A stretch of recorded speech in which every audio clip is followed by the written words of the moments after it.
حضرت مولانا محمد حسام الدین ثانی عاقل جعفر پاشا امیر ملت اسلامیہ تلنگانہ و آندھرا پردیش نے تلنگانہ بالخصوص حیدرآباد میں شدید طوفانی بارش کے متاثرین کے ہر ممکن مدد کے لیے آگے آنے کی عوام اور صاحب سرود افراد، تنظیموں اور رضاکارانہ اداروں سے اپیل کی ہے۔ مولانا جعفر پاشا نے کہا ہے کہ 13 اکتوبر کی شب سے ہوئی زبردست بارش کے سبب ناقابل بیان نقصانات ہوئے ہیں۔ کئی قیمتی جانیں چلی گئی ہیں، سینکڑوں مکانات منہدم ہو گئے یا جزوی طور پر ان کو نقصان پہنچا۔ عوام ہنوز بارش کے مزید امکانات پر خوفزدہ ہیں اور کھانے پینے کے لیے کافی پریشان ہیں۔ السلام علیکم۔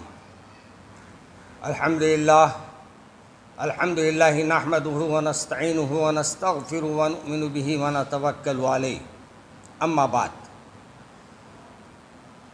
عزیزان محترم،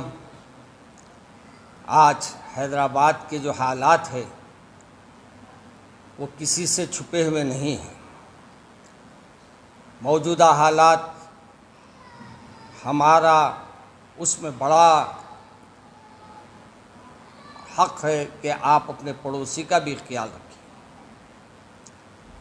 موجودہ حالات میں یہ دیکھا جا رہا ہے کہ ہم کو اپنے گھر کی فکر ہے، پڑوسی کی فکر نہیں ہے، جبکہ ہمارے کو ان حالات میں سب سے بالائے تر ہو کر سوچنے کی ضرورت ہے۔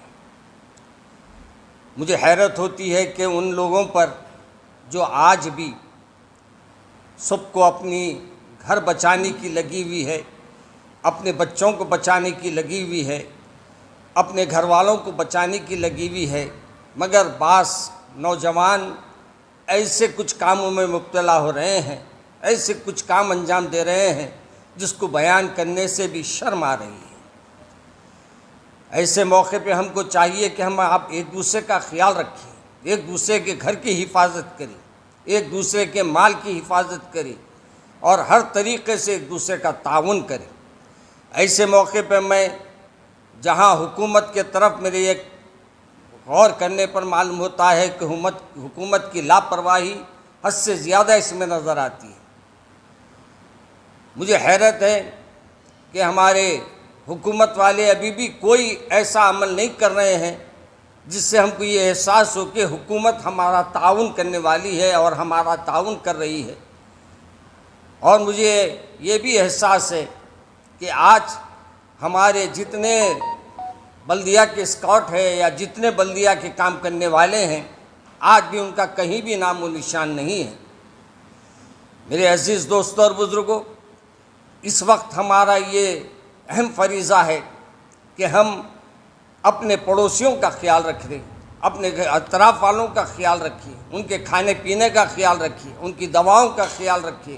الحمدللہ اس کام میں مجلس آگے ہے اور ماشاءاللہ ایم پی صاحب اور دیگر پورے لوگ مصروف ہیں، لیکن آپ کا بھی فریضہ ہے۔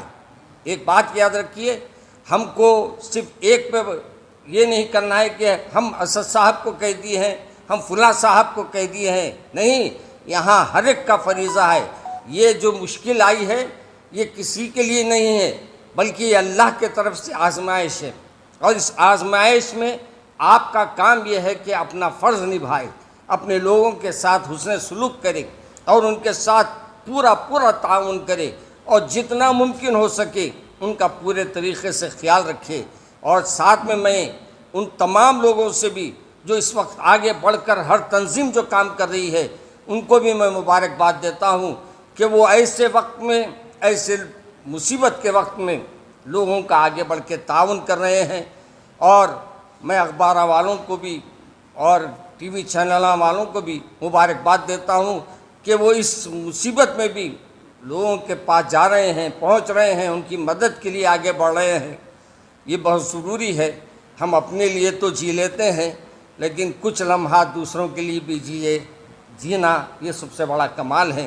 اللہ سے دعا ہے کہ اللہ ہمارے پر جو یہ وبائیں آ رہی ہے اللہ اس کا خاتمہ فرمائے، اور ساتھ میں یہ بھی ہم اللہ سے دعا کرتے ہیں کہ اللہ ہمارے اس وقت کی مصیبت کو دور فرما دیں اور تمام کو اپنی حفاظت میں رکھے، ہر بلائے آسمانی و سلطانی سے ہماری حفاظت فرمائے۔ اور اس وقت ہمارے کو ایک دوسرے کے تعاون کے لیے بار بار میں یہ کہہ رہا ہوں اس بات سے کہ میں بہت سے لوگوں سے یہ سنا ہوں کہ گھروں کو خالی کر کے لوگ اپنی پریشانی میں جا رہے ہیں، مگر کچھ نوجوان وہ گھروں میں جا کر گھروں کو برباد کر رہے ہیں۔ یاد رکھو میرے بھائی، ایسے وقت میں لوگوں کے گھروں کی حفاظت کرنا ہر ایک کا لازمی فریضہ ہے، اس لیے آگے بڑھ کر اپن پہرے داری کریے، اپن حفاظت کا اقدام اٹھائیے اور سب مل کر یہ کام کیجیے۔ انشاءاللہ اللہ ہماری مدد کرے گا، اللہ ہمارا یقیناً ہماری دعاؤں کو قبول کرنے والا ہے اور ہماری دعاؤں کو سننے والا ہے۔ اللہ مجھے اور آپ کو اپنی حفظ و امان میں رکھے۔ السلام علیکم ورحمۃ اللہ وبرکاتہ۔